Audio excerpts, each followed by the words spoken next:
guys! Welcome back again! Hindi na ako sa inyo kahapon nakapag-outro, grabe. Kasi, yun nga, ang daming ganap. Ayun, nakalimutan na rin, then sobrang busog. Kaya yun, so ngayon, it's December 8, Monday, and it's the Feast of the Immaculate Conception of Mary. So it's holiday, so eto, naglalakad kami papuntang Costa Pizzeria sa Makati. Diba? Subukan natin doon. Nasubukan ko na doon.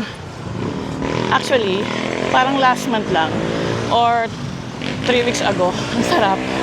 Pero syempre, ang daming yung flavors. At saka, favorite ko siya nung pandemic time.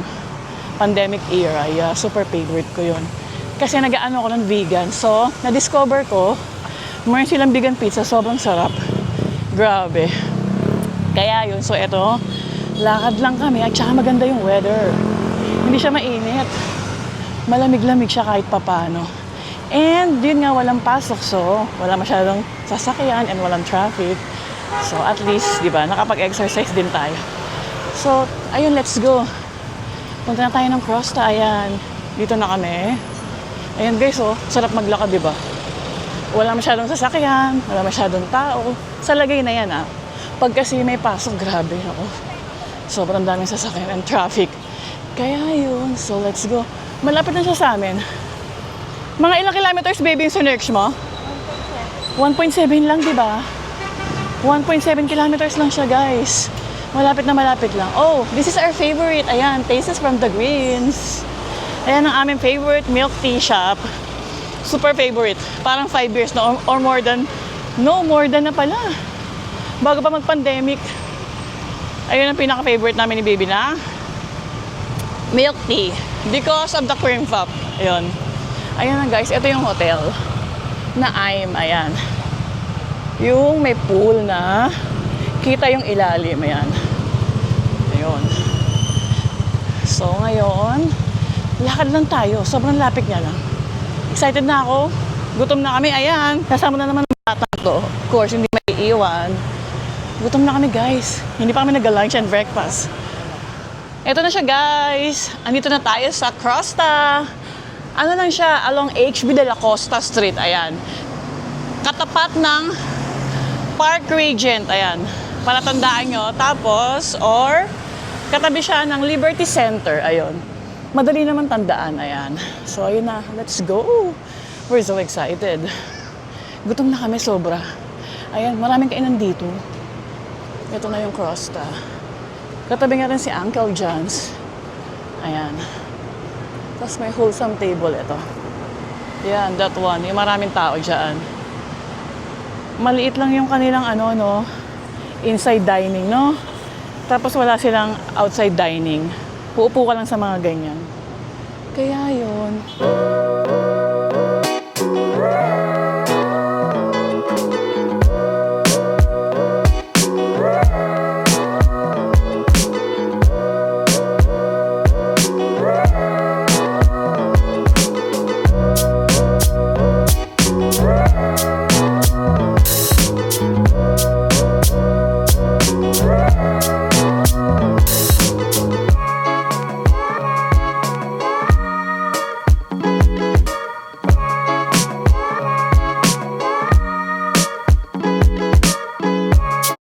Ayan guys, grabe. Sobrang busy ng kitchen nila.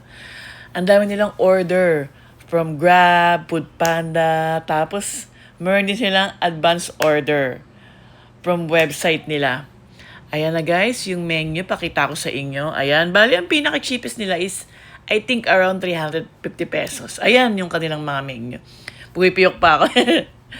Ayan, meron silang round pizza, square pizza, white base and red base na pizza. Tapos meron din silang vegan. Ayun. Bali, ang in-order pala namin is pepperoni 2.0 and everyday with truffling. Yung everyday with truffling is a truffle pizza na may honey. Tapos, yun namang pepperoni 2.0, of course, it's a pepperoni pizza. Ayan, guys. Diba? Tapos meron din silang ice cream, soft serve, Hokkaido, ganun. Pero hindi namin tinry.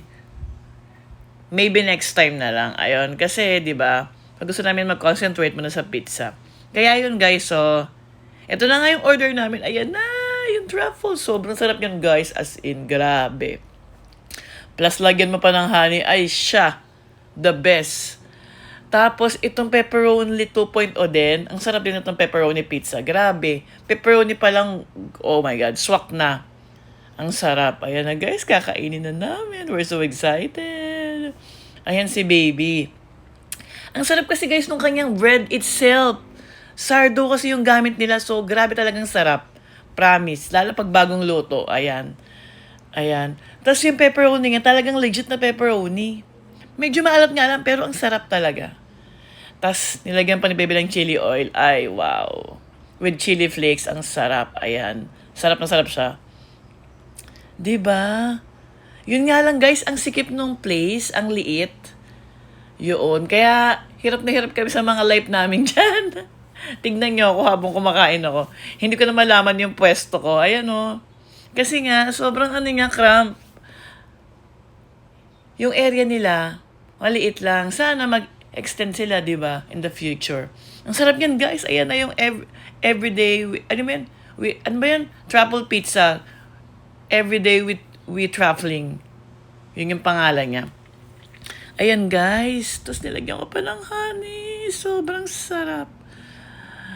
Oh my, kaya ko siyang ubusin, guys. As in. At saka yung pagka-truffle niya, hindi lasang gaas, di ba?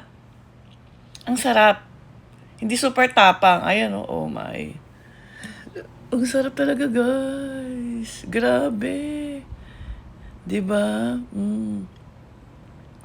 Diyos ka, namimiss ko na naman siya. Ay. Alam niyo ba, guys, na si Crosta Pizzeria ay kasama siya sa 50 Top Pizza. Pang 28 sila noong 2025. That's, top 50 pizza in the world. Di ba? Akalain niyo yun? Kaya pala sobrang sarap niya. Deserve naman nila. Top 50 pizza in the world. Pang 28 sila ngayong 2025. Di ba? Kaya ine-expect ko na makakasama sila sa Michelin. Pero sadly, hindi nga. Tapos guys, ayan, ang sarap niyang fermented chili na yan. Akala ko nung una is marinara sauce. Yung pala hindi. Tapos yan, of course, chili flakes. Diba? Ayan na, paubos na namin yung truffle. Naubos namin yan, guys. Wala kami na take out. Gusto pa nga umorder ni baby. Kaya lang sabi ko, uy, tama na. Diba? Ayun nga, guys. Sobrang sarap na, baby, no? Yeah, Grabe. the best pizza I've ever had. Yeah, sobrang sarap nun. Parang, ito yung pinakamasarap na pepperoni pizza na natikman ko sa buong buhay ko.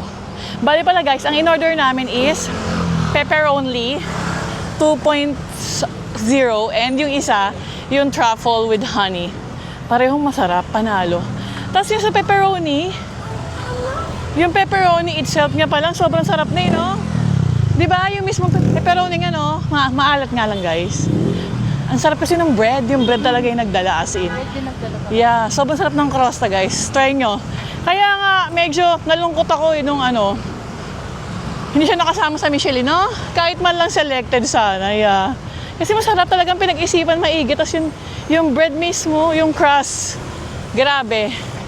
Ang sarap. Kasi ang gamit nila is sourdough, right? Sarap talaga, guys. Yun. Tapos ang pinakamura nga pala yun, 350. Then yung pinakamahal yung mga Detroit Thick.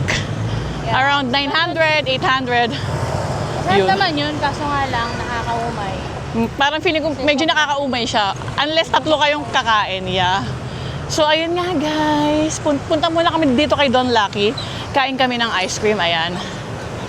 Yan. Para siyang Donki dito, ayan. Don Lucky. Japan Goods. Grabing sarap. Si baby, gusto niya pa nga mag-take out eh. Sabi ko, wag na, nakakaumay. Baka naman sabay tayong magsawa. Pero maliit lang siya, guys, no? Kaya siyang ubusin ng isang tao. Tapos pag medyo matakaw, no, baby, no? Bitin. Ayan na, this is the Don Lucky Japanese Goods. Ayan. Dito nyo, guys, makikita yung mga nasa 7-Eleven, Konbini, and Don Quijote. Yung mga namimiss yung Japan. Ayan, oh, mercy lang. trending na sweet baked potato. Pasok na tayo. Bibili lang kaming ice cream. Minuto pa lang nawawala.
Baby version ng unlimited yakiniku, mahal.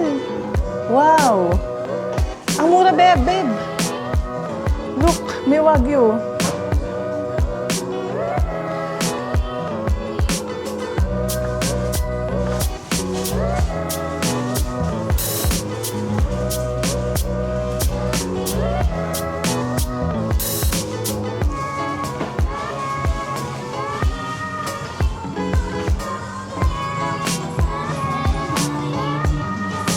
May chiran, beb.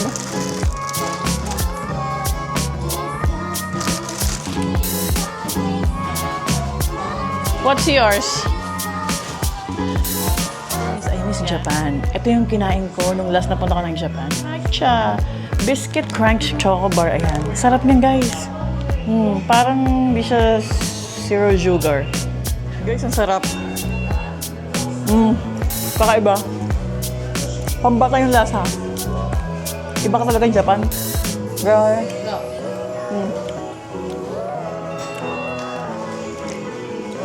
Ayan guys, yung ano nga. Pakita mo nga yung plastic. Ayan siya guys, oh. Glico. Hindi yun. Tayo mo. Glico lahat. Ayan. Or siyang ano, ice cream sandwich. Pero ang sarap, kakaiba. Ang tamis lang. Kasi ito, of course, yung favorite. Pero hindi ko na sure kung ito yun. Glico ba yun?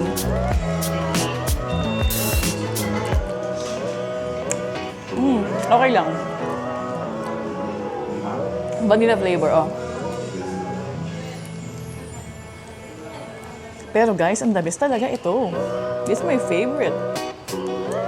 Matcha. Sugar-free. Ice bar. Panalo.